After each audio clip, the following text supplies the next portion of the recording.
I'm Susanna Palitz. I'm the director of the Organizational Teams and Technology Research Society, or OTTRS, and we are based out of the College of Information Studies at the University of Maryland, but we have members across the DC area and fans across the world, it turns out. And we are very pleased to have as our speaker today, Diane Marsh, who's an assistant professor of archives and digital curation at the University of Maryland's College of Information Studies. She explores how heritage institutions communicate with public and communities. Her current research focuses on improving discovery and access to colonial-held archives for Native Americans and Indigenous communities.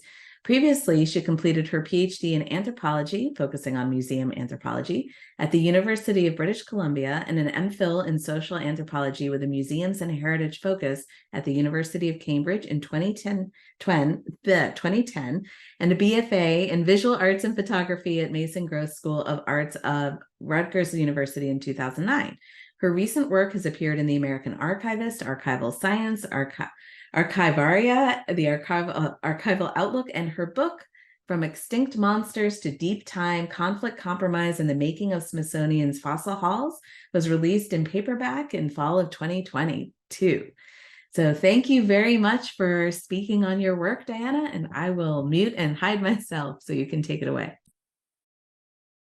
Awesome. And thanks again for having me. And a special thanks to Joelle for pitching this idea. I think this is like such a cool community to talk with about this work. So I'm going to share my screen here. And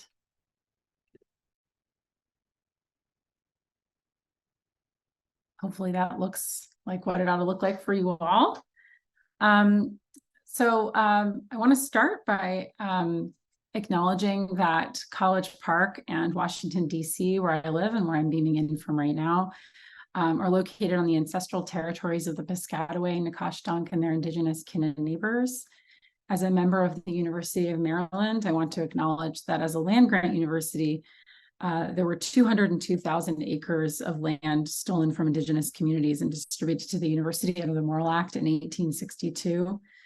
I want to acknowledge the separation that these and many other acts of colonialism, assimilation, and genocide, which included geological, paleontological, and other museum collecting I'll be talking about, generated between indigenous peoples and their homelands. And I honor the continued power and resilience of indigenous communities and nations.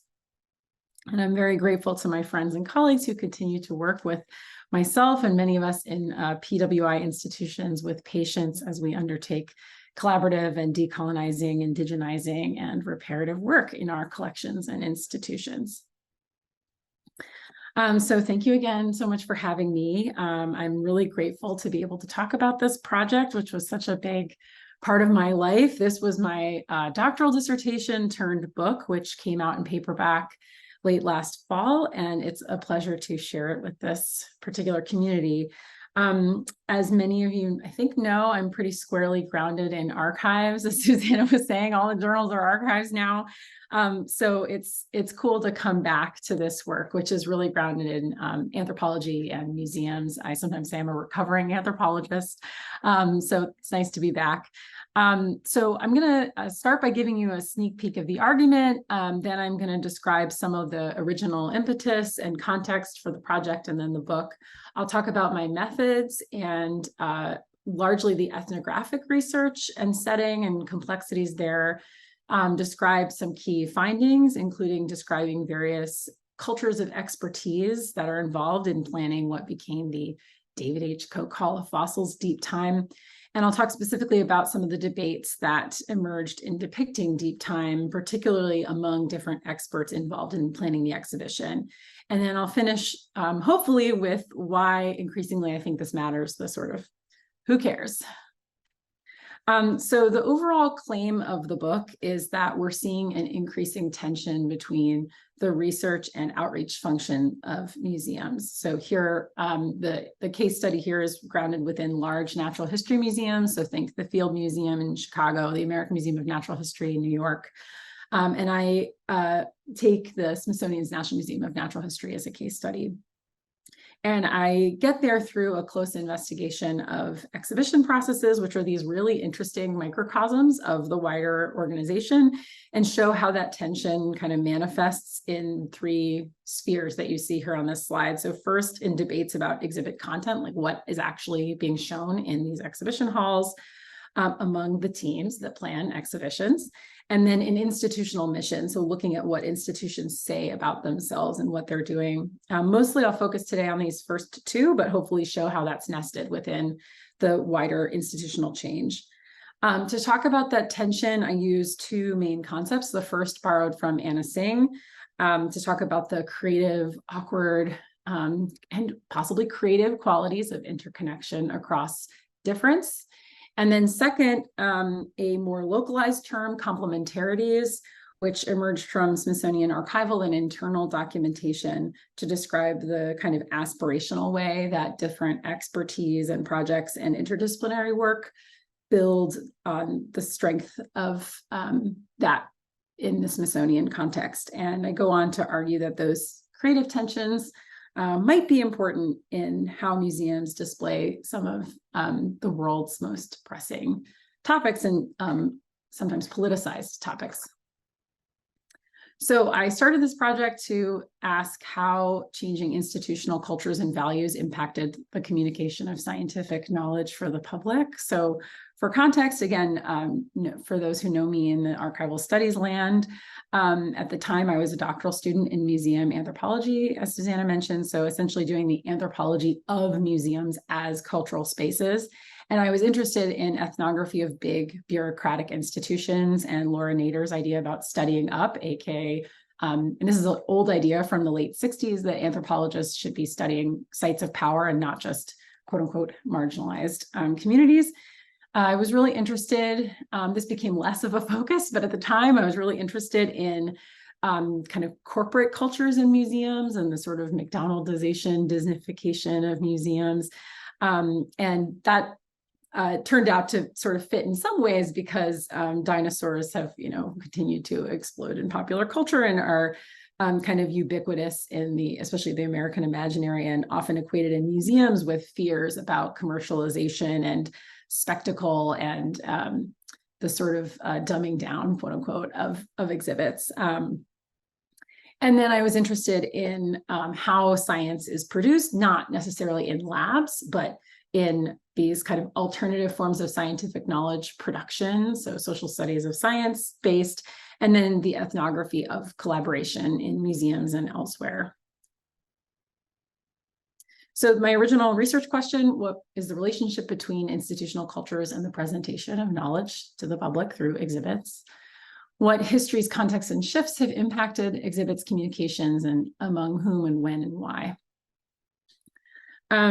So I sent feelers out to basically every big museum, natural history museum in North America, and just was super fortunate to be able to do this project at the National Museum of Natural History, or NMNH, in DC. So some backstory on that: essentially the associate director for public engagement at the time got my email and seemed to think that ethnography was interesting from a managerial point of view. And I think that's sort of because ethnography has become a more accepted method in so many other fields. And so that was kind of recognized on her part.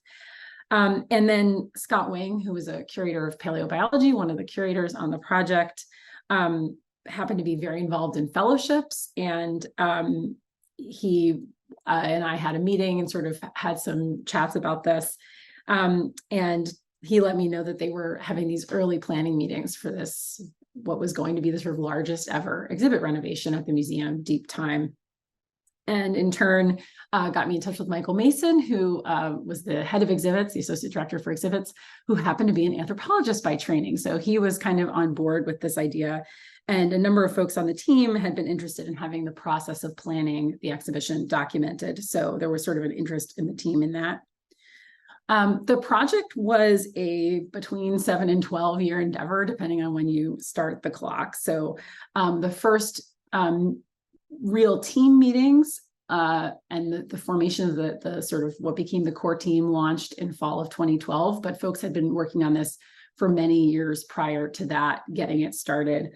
And just to give you a sense, so here's the hall on the left side here. That's a guide from the 1930s that shows this space that was being renovated. And on the right, you see the exhibit timeline. And just to give you a sense of like how small my ethnographic documentation piece is, there it is. There's my fieldwork. It's just the 10% phase and early 35% phase, as I'll talk about, of kind of concept development and initial kind of like schematics for the hall. So because I was interested in change through time, it's important to note that this hall had 3 key iterations. So one, when it was put together at the turn of the century, as essentially the team, early curators and preparators were schlepping fossils across the mall from what was then the Smithsonian Castle, when they'd sort of outgrown that space and they first built the new Natural History Museum. Not another version of the hall until the 1960s as part of the Smithsonian's exhibit modernization program. Major changes there, which I'll talk very briefly about. And then one in the 80s, which was the hall as it was at the time that I got to the museum.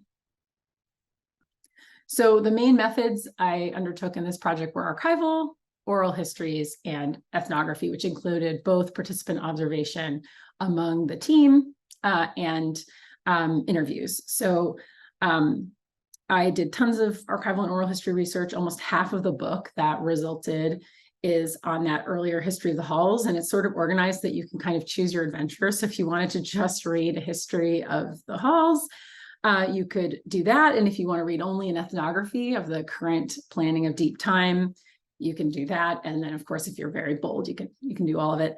And I spent the summer of 2012 at the Smithsonian Institution Archives, and then kind of once a week after that, going through the archival documentation, as well as through people's, desk drawers, sort of informal archives all over the museum. And then I conducted 56 recorded interviews at the institution, 22 with core advisory and kind of approval team members, so the kind of like core teams planning the hall, and then 32 oral history interviews, and had a number of other formative conversations. So today I'll mostly be talking about the time I spent with that 10% phase and with that core team. So it's important to see just how many people are involved in this project. So for deep time, the core development team, which met every other week for 2 full days, included 3 different curators with different subfields in paleobiology, paleontology. It included a head of education who was involved in representing visitor perspectives and communication techniques and learning objectives. An exhibit writer who was responsible for translating the science into public kind of age-appropriate language. And later on, there were actually 2 writers working under the writer.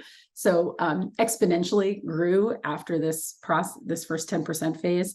And an exhibit developer project manager who was kind of dually tasked with coordinating the content and development of the hall, as well as the kind of grittier scheduling and budgets and logistical aspects. An internal exhibit design chief who was responsible for coordinating the physical manifestation of the hall. And then in addition, the team worked with these 2 private contracted firms, so Reich and Petch and the Richard Lewis Media Group. And the design firm, Reich and Petch, actually coordinated all the meetings and sort of like set the agendas and their flow. And I was given a role as a part-time audience research staff person, essentially, and joined this extremely interdisciplinary group for all these meetings. So the Deep Time project had begun well before I got there. As of 2009, it already had these kind of core content areas, so the history of life, Earth systems, and then importantly, lessons from deep time. So understanding the present and the future, the sort of relevance of understanding the deep history of Earth in our present and future, and then planet management. So like inspiring action among visitors, like really having this kind of more action approach to understanding the relevance of paleontology, right? So this is not going to be just another dinosaur hall. The initial gift from David Koch officially launched the project. So that happened in May 2012, right essentially right before I arrived. So again, all this is like very serendipitous that I got there right at this time. So a bit about the overall process that happens in this 10% phase. So essentially the team started with this content matrix. You can see along the top, these are the core content areas that the team was interested in having kind of storylines, through lines. And then on the left here, you see the different time periods. And each of these little nodes is sort of a specific story, important event, or a set of perhaps like collections that kind of tell a particular story. So the designers work to translate that through tons of meetings and discussions into a kind of conceptual bubble diagram that outlines core topics and themes. And that's what you see here in these themes through time. And then iteratively through extensive discussion, loosely mapping that onto physical space. And here's another view of that product at the end of a very long, heated meeting about the floor plan. So designers take that and then work with the team to shape this overall conceptual framework, distilled down into a 10% package, which is a series of documents, including a write-up of a vision, the bubble diagram of ordered concepts, which you see here, final version at the bottom, main messages, so the core messages for the exhibition, the floor plan layout, which you see here on the top, and then some renderings of the hall. So here's an early rendering of the hall. And then alongside those documents, the team led by the writers produces a final concept narrative document, which outlines the main messages and the overall plan for each section of the hall in terms of the sort of narrative content. So back to the argument, what I'm going to now do is take you through some of the highlights of these kinds of levels or domains where you see debates happening. So I'm going to start with group dynamics because that's the nature of people and how they work together is the core context for everything else. And also for this group in particular, I'm very eager to hear thoughts about this and if you see relations to other work that you all do. So as I mentioned, the hall had a long history as a primary place for how the museum does history of Earth. So historically, exhibit halls were planned by scientific curators, in this case, really one curator, maybe two. They had preparators in paleontology, so fossil preparators who would help, extract the fossils out of this matrix, would also go do field work. So pretty small scientific team. In the 1960s, the main curator did work with the first professional designers and even a writer. And then in the 1980s, you had your first like true kind of interdisciplinary teams, although very male and very curatorial, very science focused. And you can see Sue Voss, the writer, is tellingly kind of background noise in the photo here. So in that 80s process is when you really started to see tensions over expertise surfacing. So here's a memo from 1979 in this planning process. And you can see that Leo Hickey, who's the lead curator who's trying to wrangle everybody, and he's saying, I want to call to your attention the depressing effect that comments such as dumb and botanical illiteracy have on the morale of those working to make this an excellent hall. So he's sort of asking the curators, if you can please be respectful of these other professionals who aren't scientists, but are here to work with us on this team. Here's another drawing in the 1970s by designer Benjamin Lawless, where he's trying to summarize jokingly what exhibit meetings were like. And this is the finger of blame. So a lot of tension happening in these early meetings. So today, exhibits are put together by hugely interdisciplinary teams with the growth of outreach-focused departments and then the expansion of communication, but also in a federally funded museum, like a huge number of departments that deal with, safety and contracting and all kinds of things. So this is the diagram the exhibits office created to illustrate the number of players and departments and offices that were involved in deep time. And, it's often the assumption in museums that, curators do this work, right? We curate exhibits. A curator does the exhibits. Well, here's curators, collections, and research right over here. So it's this the exhibits office is sort of like, okay, y'all, look at this teeny, and curators aren't even the whole thing. So collections have their own collections managers, expertise in that area. Curators are this one little piece of the content. And the actual big picture is enormous. So in my time at the Smithsonian, I had offices in exhibits for the first 6 months, essentially, then in paleobiology, and then in the director's hallway. So just to give you a sense of like cultural differences here, exhibits has a mix of offices and production labs, including graphics labs and large shops for carpentry and model making and printing and other production work. And so it really feels like a kind of workshop-y space. And then project managers have, kind of project management cubicles, and it's sort of a very project-y space with a lot of like notebooks and Post-its and sort of planning. Paleobiology feels like what you'd imagine. It feels like a university department. It's cluttered with old books and papers and microscopes and card catalogs, and the staff are in t-shirts and socks and sandals and all the rest, right? So it feels kind of like an academic department. It's also notoriously like kind of empty, especially in the summer when everyone's away doing field work. And then my third office was in the director's hallway. Actually, I was writing the dissertation. This is carpeted, painted, pencil skirts and pearls. This is the fundraising space, the director's space. So there are these very, what's really interesting, and I didn't realize until later on in my year there, was that at my first exhibit meeting in 2012, I was meeting a room full of people who were, for the most part, also meeting each other for the first time and coming from these very different departments and siloed institutional subcultures, essentially, that all then come into the room. So as a reminder, here's the core development team. So theoretically, at meetings, no one in the room has like privileged speaking rights. All ideas are theoretically equal at the table, but members of the group have different modes of communication. They're perceived to have different kinds of power. They do have different kinds of power. The training and background and discipline they're from might influence that, but also that certain people have a certain purview based on their role or position of authority over a particular kind of content area. And there's a lot of floating stereotypes about different areas of expertise. So the stereotype is that curators are very likely to assert their opinions without qualifying statements, to be super long-winded, to be obsessed with the facts and their own areas of expertise, and then they refuse to cut text down.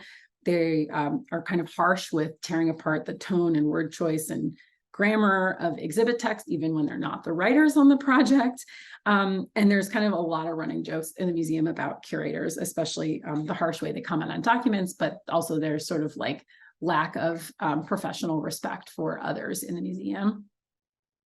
The hypotheses about exhibits professionals and educators is sort of that they're more artistic. Maybe they put themselves more in their work, and they're more trained to accept everyone's perspectives.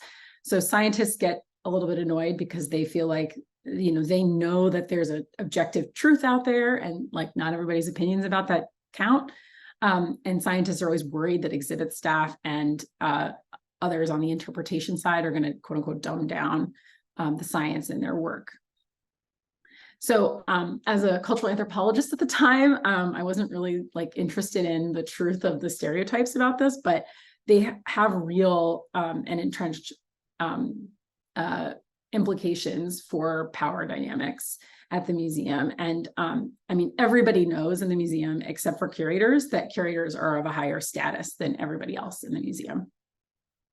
On the other hand, exhibits controls the budget on an exhibit. So large scale exhibit projects and building renovations require extensive fundraising.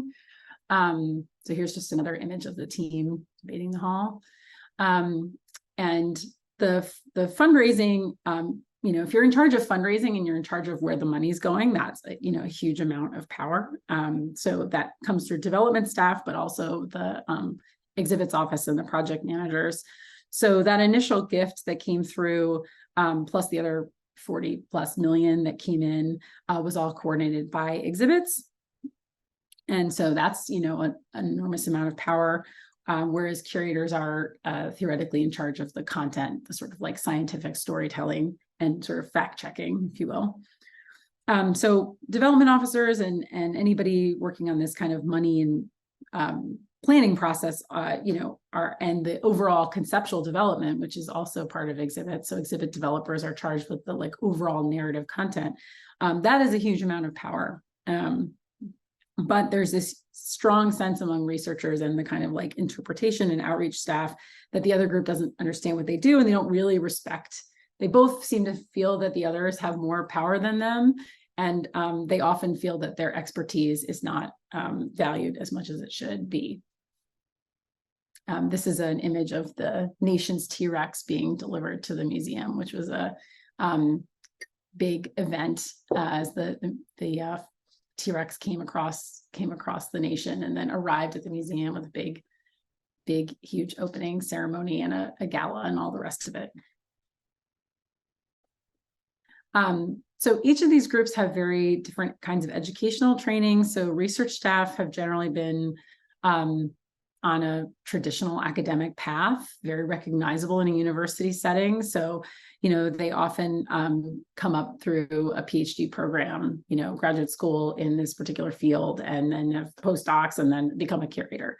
The rest of the team have these alternative pathways that are really about communities of practice and applied experiences, as well as master's degrees in their field. So everybody in the room pretty much has a graduate degree, but even though you've got graduate educated English speaking museum professionals at this one institution, it's actually this very politicized act and kind of like space of cultural translation. And of course, the tensions can be productive and fun.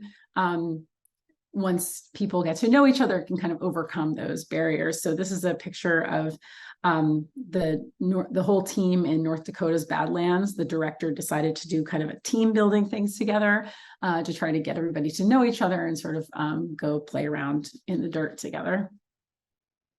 So now I'm going to move to exhibit content. So early exhibits were kind of these taxonomic or systematic displays for invertebrates and plants and bones and fragments, and then these larger kind of showy specimens that were basically mounted when they were done being prepared. In the 1960s, you saw the first professional exhibit designers and the beginnings of conceptual or kind of temporal ideas being laid out through physical pathways in the space, and a more emphasis on storytelling, and also this real shift from a didactic approach, a kind of like scientific, truth-telling approach, to a more inviting kind of language and exhibit label writing. So here you see this is a label for the same specimen before and after that exhibit's modernization program. And before, one of the largest known dinosaur limb bones, and afterwards, would you like to touch a dinosaur bone? And kind of having this more approachable language. So that shift, which kind of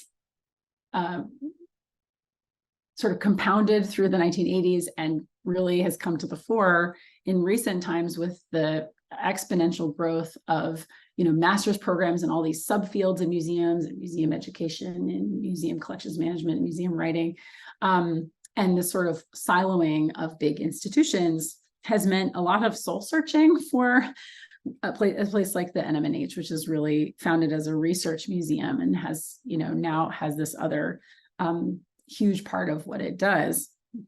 So I'm going to describe some of the core debates that I saw in the exhibit planning process about conveying deep time and conveying the history of, essentially deep history of climate change to our present moment in the Anthropocene. And that was a sort of shared goal of the whole team, but the way in which folks wanted to do that was pretty different depending on where they sat and what kind of expertise they brought to the table. And for the most part, I'll say the divisions lay along the kind of scientific curatorial line, and then the interpretation, sort of like public communication. So that would be sort of exhibit writing, exhibit content development, design versus curatorial scientific. So largely thanks to designers and the sort of like visioning of the design and drawings, the team was kind of able to find modes of compromise across these different areas of tension. So I'm going to talk about each of these debates in brief. So the first debate that I encountered was about layers of interpretation. So where on the scale from like real singular displays of fossil specimens to highly artistic, contextual, media-driven displays, like where the teams sort of wanted to fall on that spectrum. And you can imagine curators somewhat tending toward the former, and educators and exhibit staff sort of leaning toward the latter. So the deep time themes included interactions across ecosystems and climate conditions, even within time periods. So showing singular, like charismatic dinosaur specimens was not really going to tell that story. And there was a lot of interest in showing interrelations and connections, which is hard to do with like big lumbering static fossils. So here's a drawing that I just love that conveys how the designer helped to think through this dilemma. So this is essentially, you've got fossils on the one hand, like fossils mounted in the empty space. And on the other hand, you have a fully rendered artistic diorama, and then these kind of hybrid options in between. And in the final hall, which I didn't write about in the book, you'll see the results of this dilemma in a combination of both large-scale fossil displays and miniature dioramas, which kind of flesh out these environments. So here's a example of the sort of fossils mounted in space, and you can see a little bit of a hint of a background here, but it's kind of a compromise. It's not a full diorama. And then here you have a miniature Jurassic diorama that really fleshes out the whole environment and shows you where you are in a particular moment in time. So levels of resolution. So debates emerged about the scale of kind of resolution in the hall. So where along the spectrum from perfectly detailed and temporally literal, let's say like curator's preference, to abstracted, narratively driven displays, like outreachy preference should be. So one solution were these temporal positioning units, as they called them at the time, which were pitched by the media designers to help bridge that divide, so that you could sort of at any moment, even if you were, you know, seeing a more a particular like fossil specimen, you could look up and see, you know, where am I in time? What's the carbon level? What's the ocean temperature? That kind of thing. So here's a sign of one of these signs in the final hall. You can see that this is sort of showing you that context for where you are in the hall. And in the final hall, you can also see there are these big signs that say where you are in time. So here it says 45 million to 66 million years ago, dinosaurs in a flowering world. So these like those, that's how that kind of manifested in the final hall. The tone of technologies. So there was a real concern for like what the tone and kind of density of technology would be, from like simple and reliable, which actually is the preference of exhibit staff because like stuff breaks and you have to clean it, to this like spectacular innovative, which I'd say curators, but also when exhibits had on their kind of development narrative hats was also a desire. And these are halls that are open for like 25 plus years and between 6 and 8 million visitors a year. So not a great idea to like have a lot of high tech stuff. So some solutions pitched by the media designers. The image that's here is an app called App Shaker. And this is basically one of those like screens where, you know, you've got dinosaurs running around and then you can see yourself, or you can like look into the app and like see yourself in a particular environment. And I think almost everybody agreed that didn't have a lot of educational outcomes. So here's the kids. This is the test group of kids running around getting chased by the T-Rex. So like, yeah, even the educators were like, no. So the media designers came up with a way of sort of talking about media density. And so they did a lot of diagramming to sort of look at what the overall concentration of media was going to be in the hall so that it wouldn't feel overwhelming. So here's the diagram of kind of generally, even at this very early planning stage, how much media was there going to be, and trying not to go too crazy with the media. And they did want to have places like the Anthropocene section, which I'll talk about in a minute, to have more places where they could do, you know, their own tinkering and sort of think about their place in deep time. So here's the final Anthropocene section. So this is supposed to be like a place where you stand at the, you know, in our current time, and like we can look back on the history of Earth, but also kind of tinker. So that's kind of, there's a heavier density of media there to allow people to play around with climate and carbon levels and things like that, see what their impact is. So there's the bridge there. The other kind of fun solution was to have more durable participatory elements. So they came up with bronze. They're like, let's just make bronze statues because people can climb all over them and they won't break. So here's a bronze coal stump in the hall, and my kids as well have climbed all over this. And the last was, there were debates about at like what level museum scientists were willing to give up control or authority in order to allow the public to tinker and kind of generate their own meanings and experiences and content, which is a real goal of especially a lot of the theories around informal learning in museums. So, you know, education and exhibits folks are really keen on this. And of course, scientists are not really willing to give up their authority over facts. So one solution was, I just mentioned that Anthropocene section. And so the idea was, in that space, that bridge where you overlook the gallery is the place where visitors can kind of think about their own place in the history of Earth, and also incorporate all of those participatory elements while allowing a little bit more didacticism through the spaces that they would come down into in the main part of the hall.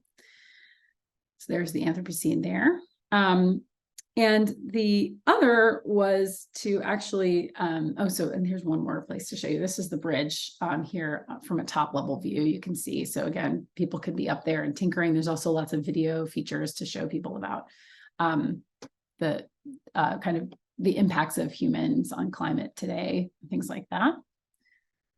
The other really interesting thing, which was especially meta for me as the person like documenting this early process, was to show the process of planning the hall in the temporary exhibit that the team put up while the main fossil hall was closed.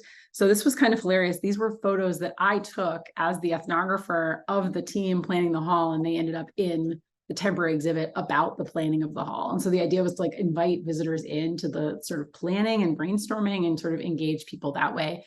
And there was also an interest in showing these like time-lapse videos. You can see on the left here, they had a time-lapse video of the hall being taken apart. So you can see again, here's a lot of the things I'm showing you in this presentation were like in the exhibit, the temporary exhibit. So really meta, kind of cool. So at the end of my research, they had, planned this conceptual layout of the hall, the overall depiction of deep time. And it was pretty cool to see, if you go into the hall today, actually this even 10% diagram is not that far off from what the final hall looked like. So the who cares piece. So this is, a small piece of the activities at one museum. But, however we contextualize that within the wider literature, I've still thought a lot about, what this means and why it matters. So one idea is that, museums are really trusted information institutions. A recent study on this by the American Alliance of Museums showed that museums are second only to friends and family as trusted sources of information, because they're considered quote unquote fact-based and also hold authentic original objects. So, we talk a lot about the infodemic and the sort of difficulty of communicating with the public in a lot of different fields. And so in these spaces, you've got the world's experts on science communication and education and informal learning and different subfields of science. And you ask them to, give them this huge task of communicating the history of Earth and humans' impacts on it. And then they kind of have to argue about it till they find a compromise, until they agree on the best way to do that. And I think that's maybe important. This is a great quote I love from one of the exhibit designers, Kim Moeller. She says, you've got the science side is doing the research and coming up with this information, and we're the diffusion side that's trying to get the knowledge out there. And the compromise is what we end up with. That's the product, and it should be like that. So that's one way to think about this. Pre-pandemic, I was like really optimistic. So it's a little bit of like a sunny ending to the book. So I think the other pieces here, the power dynamics that play out between curators and other experts is something that you see in a lot of organizations and other teams. And so I've been thinking about the fact that if we want to create inclusive, equitable work environments, then we have to be aware of them and be more cognizant of them and address them directly. And that's true in universities as it is in museums. And acknowledging just how many people it takes to accomplish something. And it's not just the curator maybe who gets the attention, but everybody else involved in the process. And in terms of project management, understanding the stereotypes and perceptions can help project managers to better prepare teams as they come together in those first couple of meetings when they're bringing all of that perception baggage with them. And then the second is that, institutions since 2020 in particular have been kind of going through their own reckoning about power dynamics as well as race and their sort of role in perpetuating whiteness, essentially. And so these power dynamics are also, it's not as much in the book, and I think I would love to go back and do more on this. The power dynamics here are very gendered. They're also racialized. And so if we want to attend to how institutions work, we need to pay attention to that as well. And there's a lot of museums looking at their strategic plans and DII work and JEDI work, et cetera, happening, but they often come from staff in those positions lesser in power. And so that change is not always happening. So I think thinking about, who in institutions holds certain kinds of power, can make institutional change, can allow for real movement, even in these big lumbering institutions, and help people to get to the big picture and what they're working toward.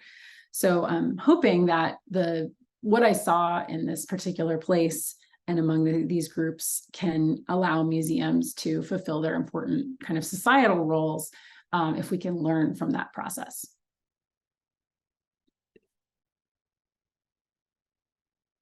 And I will stop there. Thank you. Thank you so much. I would like to open the floor for questions now. We've enabled the chat, so you can ask on the chat or you can ask using Q&A. Either one is fine.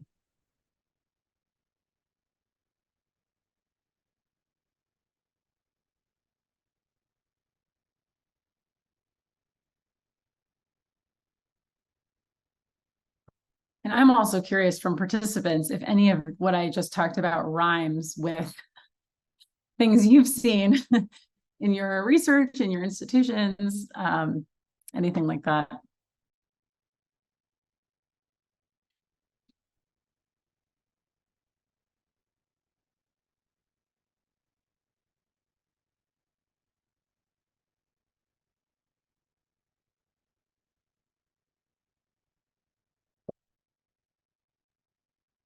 Susan Winter asked the questions. Do you think you would find similar dynamics in other countries? Yeah, so most of my experience is in the UK, where I would say the dynamics are very similar, especially if you look at like the Natural History Museum in London. That I would say almost even more hierarchical place where curators are kind of at the top of the institutional food chain, if you will.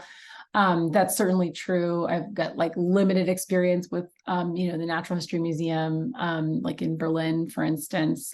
So yeah, I think there's a lot of that, embedded historical hierarchy that's like undergoing a shift in a lot of different institutions. And I would say in various places abroad, some of those shifts are slower and some of them are faster, depending on what you look at. So for instance, the Science Museum in London, which has always kind of been a more, public facing place, but, there and a bunch of other science museums in England have like really huge audience research departments where they actually have like fully fleshed out, like 5-person teams that work full time to understand visitor perceptions and experience, in addition to having a fully fleshed out education office and exhibits office. So depending on where you look, like you actually have even more people on that kind of audience interpretation side, truly overwhelming the historically hierarchized curatorial side. So yeah, I think those dynamics, things play out differently depending on the particular institutional histories, but certainly in researchy institutions, like I think probably very similar. Now, those are all like colonial sites of power. I don't know I don't know that these, this is not the case if you've got more community-based grassroots organizations and things like that, I think, but if you look at big colonial institutions, I think anecdotally, Susan, I would say that tracks with my general observations. But it'd be really interesting to do a study where you looked at this more comprehensively in some, statistical way, some kind of survey methods would be really interesting. Sarah Grun also has a comment in the chat. I see it in conversations about renovating our spaces, like the commons in some ways, a lot of stakeholders discussion differing levels of power. Yeah. Ethnography of the commons. Yeah. I see that Joel has raised his hand, but I'm not sure if you can talk in a webinar or if you need to just go through chat or I don't know. Oh, he can join. Oh, look at this. hello. I hear Joel. Hey, Diana. Can you hear me? You can hear me, right? Yes. Yeah. Yeah. So I'm very curious about the counterfactuals of how these things played out in terms of the creative frictions. So there's kind of two parts to my question. The first one is kind of descriptive, like from your memory and your notes, like where did you see these frictions and debates and sort of alternative ways that things could have gone? Where was it in terms of traces and artifacts, and especially in terms of technology? Like how much of it was just like duking it out in a meeting versus like, written down in comment sections or like, preserved on, like, I'm very curious about like the traces in terms of like what was the role of technology broadly construed in terms of negotiating those disagreements and frictions. So I'll leave that question first. I'm super curious about that. I know this was 2011, 2012? Yeah, 2012, 13. So feels like it was, in some ways really a long time ago. And actually on the general technology, just like funny story, Richard Lewis, the head of the media group, like at the first meetings, like he would take a chord and be like, there will not be a single chord that will be the same by the time this all opens. Like because it was like, okay, in 7 years, right? Like we're planning out for very different technology than like what we have, so there was but that's in the content, in the team planning. So a lot of this was really old school track changes in Google, like in not even Google Docs, in Microsoft Word documents through the institutions like OneDrive. So I have quite a few heavily marked up. And I think in the book, I have one, I don't remember if I have a screenshot or just like a series of quotes from some of the track changes comments, but it played out 100% in those kinds of, those like traces, if you will. So you had, an exhibit developer would often be, much more kind, much more gracious, much more kind of like, this is an interesting idea, but I wonder if we could think about this. And like a curator would come back in and like in all caps be like, this is not a fact. Like this did not happen at this time, but that kind of stuff. And you also, curators have no issue, right? Because they've come through these, often very competitive PhD trainings, and they're used to this. Like they're used to like just hacking away at a document. They would just be crazy track changes, through the thing. with tons of like fairly harsh comments. And the exhibit writers would be very upset. So I think the thing that was sort of not captured in those documents was like the hallway conversations that I would have with a writer after she had just received the document back from the curators and would be sort of devastated, right? Like, I mean, like sometimes there were tears, like people were very hurt by the kinds of comments that people make. And you can see how it's this like cultural disconnect in many ways, because academics are trained, especially older academics who came out of a certain model in certain kinds of sciences and certain kinds of institutions, have been trained to interact this way with documents. And exhibit writers are not, it's a much more collaborative thing, which I think in high school in some ways is, we're more used to maybe collaborative writing. But I think there's a lot of cultural disconnect there. So certainly those things. I think the thing that, had I been trained in an I school, Joelle, I think in retrospect, the thing I would have paid more attention to were things like, they were using, I think a SharePoint. There were other kinds of interfaces that were being used, and those changed through time. Yeah. There were a few of those digital spaces that I didn't have access to, that were like internal working spaces for other subgroups, or like things to do with budgets, right? Like I didn't have access to any of that. Right. But yeah, in retrospect, I sort of wish I had more collected more of that kind of information about the interactions in those digital spaces, although a lot of it really was, in meetings. The other thing that went on in meetings that was interesting were in terms of digital traces, where like, the designers would be marking up digital versions of like plans and things like that, and be marking those up. So I have tons of like photos of all of the, like you saw, right, the floor plan printed out with the stickies on them. But there were digital iterations of that, especially later on in the process. So so I think that would be, and actually members of the team have all of that. And, the Smithsonian Institution Archives does some born digital collecting, but I don't think they're really into doing that kind of stuff with the exhibits. So it would be very interesting to actually like digitally archive those documents, right, that each of the team members kept for themselves with their own like annotations of these different like digital documents. Would be really interesting. Yeah. So I hope that gets at what you were asking. If nobody else, I have another follow-up question, but Susanna, you can bump somebody else up if somebody else is waiting. I don't see anyone else in the chat or the QA, though. I wanted to mention, and Joelle and I together have done research on collaboration and conflict, that cultural differences in the expression of conflict are both national and disciplinary. So this is a great example of that. I mean, anecdotally, I don't know if, well, I won't give you anecdotes because we're being recorded, but maybe later. But yes, the point being, like, how you deal with conflict is definitely something people have training to deal with in different ways. So thanks. Go ahead, Joelle. Yeah. So there's a question from there is.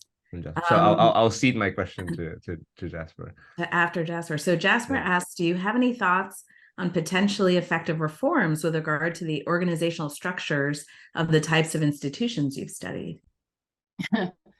Yeah, I mean, I think, there are some departments, for instance, are trying out something right now where they are going to have departments, instead of just chaired by one scientist, like co-chaired by a scientist and a non-scientist, like a collections manager or somebody like, so they're trying to diversify those power structures.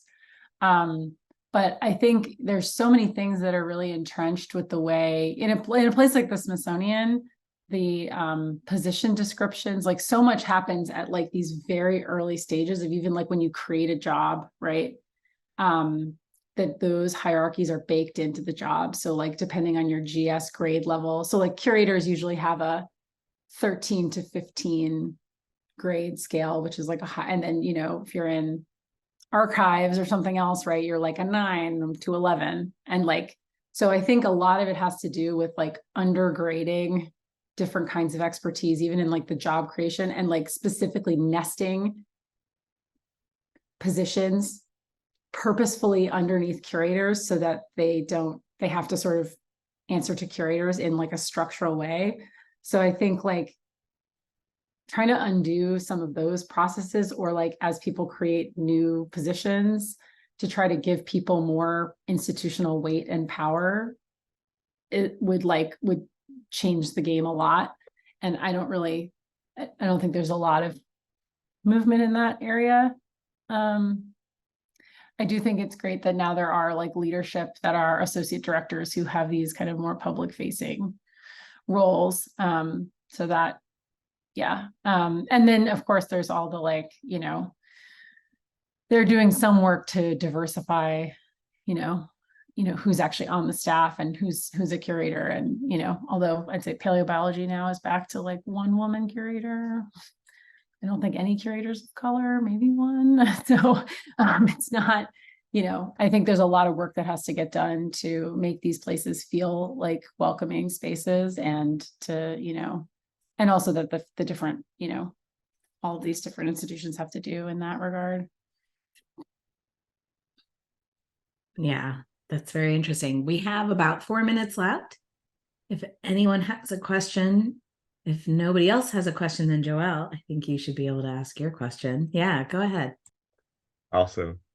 I guess this is kind of a reform thing, but coming back to the technology thing, I'm curious about like, you know, one of the value of having this like diverse perspectives is like having that breadth of potential futures of like how things could have gone. And then you have this sort of like, in some ways, sometimes a compromise of what actually happened. And and I'm curious, like, you know, how do they think about, if at all, preserving those like potential futures as like things they could return to, of like lessons learned. Like, I wish we had more time, we could have done this, or like, you know, not just like preserving the disagreements, but also the like, I guess, the outputs of the creative friction, like here are the different things that we could have done. Yes. Yeah. I think the folks in exhibits have done a really good job in doing some of that through like creating documentation to pass on to the next exhibit team. So, you know, like Oh, that's awesome. when you do a big haul like this, right? Like the team does the haul and then they go off and go back to their lives doing other things. Yeah. And the next team comes in, and the poor exhibits office every single time has to like start from scratch, like educating everyone on the team about like how this all works. So they've done a lot of work now to like create documentation that I think captures the past, like, yeah, aspirations, as well as the like what didn't work. Yeah. I think there's probably lots more that could be done there. And I have to say, I'm going to be reading y'all's stuff because I'm embarrassed that I still haven't read enough. We'll talk more about that. That's really interesting. Well, I think we'll have time for one more question. If anyone wants to ask. If not, we can let folks go. I want to say thank you very much, Diana, for speaking with us. And I want to read your book now. All the stuff on collaboration, and very up my alley. So thank you so much. And I'm sure our attendees are really grateful as well. And everybody have a really good weekend. And we'll see some of y'all folks later. Thanks, everybody. Thank you.